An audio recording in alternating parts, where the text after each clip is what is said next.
ये शिवसेना के शहर प्रमुख है, इनके कार्यालय का उद्घाटन हुआ है। यहाँ के लोकल नेतागण इस उद्घाटन समारोह में सम्मिलित हुए हैं। फिर से एक बार महाराष्ट्र में महायुति की सत्ता हमें लानी है। शिवसेना 2 होने के बाद हमारे पास कोई कार्यालय ऐसा निश्चित नहीं था।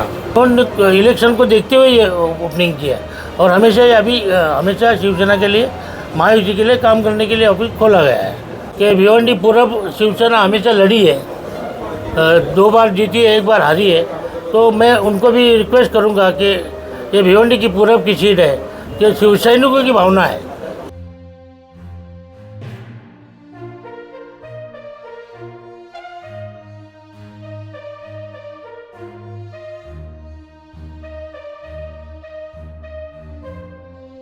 मेरे कॉलेज के फ्रेंड सुभाष माने, ये शिवसेना के शहर प्रमुख है, इनके कार्यालय का उद्घाटन हुआ है। महायुति के सभी यहाँ के लोकल नेतागण इस उद्घाटन समारोह में सम्मिलित हुए हैं।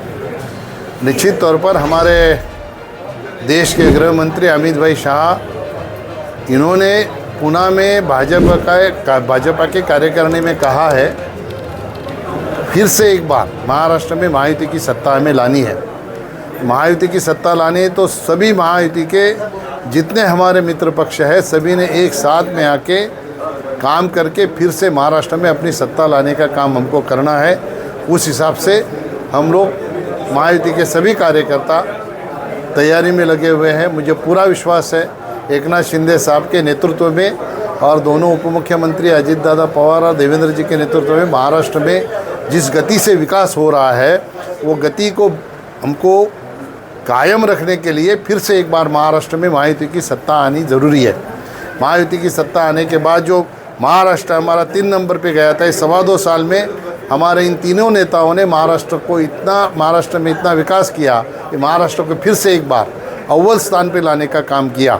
अभी महायुति के कार्यकर्ता खाली तय नहीं करेंगे, जनता ने भी तय किया है कि फिर से एक बार महायुति की सरकार इस महाराष्ट्र पे लानी है और इसके तैयारी में महायुति के सारे कार्यकर्ता लगे हुए हैं। सर देखिए, सीट के बंटवारे को लेकर जो है कहीं ना कहीं कार्यकर्ताओं ने देखो, बंटवारा करना हमारा काम नहीं है। हम तो सामान्य कार्यकर्ता है। बंटवारा करने का काम हमारे ऊपर बैठे हुए शीर्ष नेता है, सम्माननीय मुख्यमंत्री जी है, दोनों उप मुख्यमंत्री है और भारतीय जनता पार्टी का तो दिल्ली का हमारा जो कोर टीम है वो तय करेगी कि कौन सा सीट किसके पास जाएगा। लेकिन महायुति में जितने हमारे कार्यकर्ता हैं, सब सशक्त कार्यकर्ता हैं। हर एक को लगता है कि मुझे लड़ना चाहिए। अगर किसी को लगता है उसको लड़ना चाहिए तो वो जगह पे उसने दावा करने में कुछ गलत है, ऐसा मुझे लगता नहीं है। किसी भी सीट के ऊपर महायुति का कोई भी कार्यकर्ता दावा कर सकता है। वो कब तक? जब तक किसी के हिस्से में सीट ना जाए तब तक। एक बार किसी के हिस्से में सीट गई तो महायुति के कार्यकर्ता एक होके तन मन लगा के जो भी उम्मीदवार महायुति के माध्यम से आएगा उसका काम करेंगे और सरकार लाने के लिए अपना योगदान देंगे। आप सबको मालूम है कि कुछ ही दिनों में इलेक्शन डिक्लेयर होने वाला है।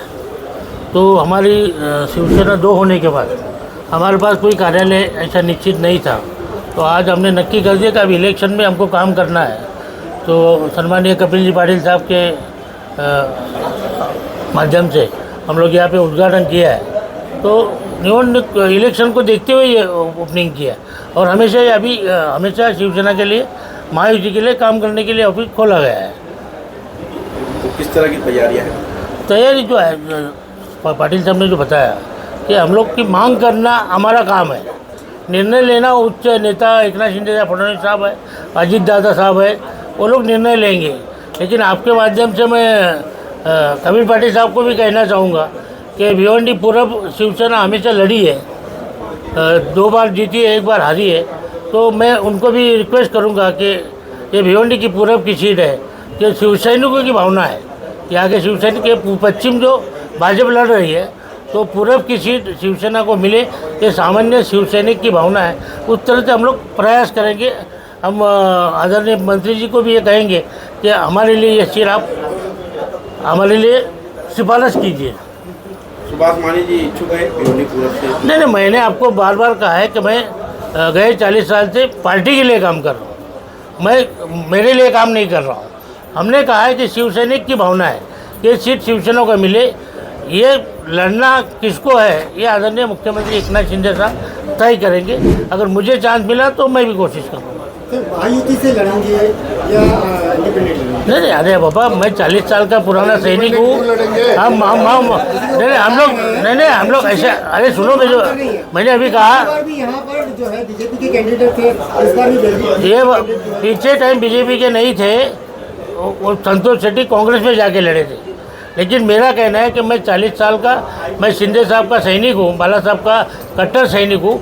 मैं आज़ाद नहीं लड़ूंगा, मैं महायुति के माध्यम से ही लड़ूंगा।